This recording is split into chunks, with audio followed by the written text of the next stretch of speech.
C'était en avril 2000, le stade du Font-Saint-Martin était en effervescence. Il accueillait à l'occasion du jubilé de Jean-Marc Zilly, Herbert Léonard, Joël Muller, Pete Bacardi, Sylvain Castendutch, Albert Cartier et bien sûr Robert Pires. 5 ans plus tard, l'infatigable Jean-Marc Zilly remet les crampons pour un nouveau gala organisé toujours au Font-Saint-Martin ce samedi 30 avril à partir de 14h30.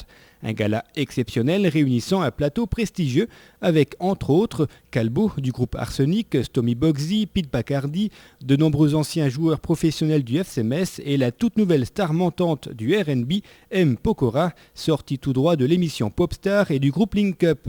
Une gueule et une voix à faire tourner la tête et surtout des jambes qu'il mettra à contribution à l'occasion de ce gala. Ces gens aiment bien le football, c'est des gens qui ont toujours pratiqué le foot en tant que passionnés. Et c'était le moyen de nous rejoindre. Et puis je pense que ce mélange attire la foule, attire les gens. C'est-à-dire on arrive à faire entrer dans un stade autant les vrais fanatiques de football que les admirateurs de stars et tout. Ça fait qu'il y a une belle communion qui se fait dans le stade, quoi. Et lorsque cette communion a un double objectif, c'est encore mieux. Ce gala est organisé en effet au profit de l'association Ensemble pour Léo. L'un de ses parrains, André Tota, qui n'est autre que le père de M. Pokora, et surtout ancien joueur professionnel du FC Metz dans les années 70-80, s'est fortement impliqué pour que les bénéfices de cette rencontre soient reversés intégralement aux jeunes atteints de fibromostose, une maladie génétique orpheline dont est atteint le petit Léo. C'est un petit garçon que je connais par l'intermédiaire de ses parents, bien sûr, qui est atteint d'un œdème au niveau du tronc cérébral. C'est un œdème qui est inopérable. Les parents ont consulté tous les professeurs en France, dont le professeur Chastanier, qui est spécialisé dans ce type de maladie à Nancy. Ils sont même renseignés aux États-Unis pour voir s'il y avait des possibilités pour opérer le petit Léo. Et c'est malheureusement une maladie qui est inopérable.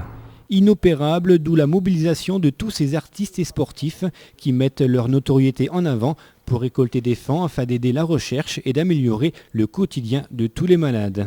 Ce qui est important, il y a mon fils qui va venir jouer ce match avec d'autres artistes.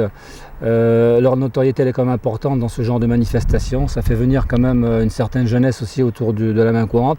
Même si on ne va pas dire qu'il y a un billet d'entrée, il y a simplement une participation d'€1, c'est pas grand chose. C'est montrer aussi quelque part la solidarité pour apporter un peu, je dirais, de trésorerie pour toutes ces fondations qui malheureusement en manquent énormément. Joindre l'utile à l'agréable, c'est donc ce que vous propose l'association Chanter le foot qui vous invite moyennant un petit euro ce samedi dès 14h30 au stade du Font-Saint-Martin. Le petit Léo sera présent pour encourager avec vous les artistes et footballeurs de passage de notre ville. Venez nombreux, ça va être une belle fête en espérant que le temps soit de la partie. Et puis à travers ce geste symbolique, ils ont participé justement à amener de la trésorerie pour ces recherches orphelines. Et ça c'est très important, c'est certainement le plus important. Montrer au petit Léo qu'il n'est pas seul en fait aujourd'hui. Venez nombreux, venez soutenir la fondation, venez voir les artistes. Vous avez surtout la possibilité de les voir tout près de vous, dans un environnement que vous ne connaissez pas.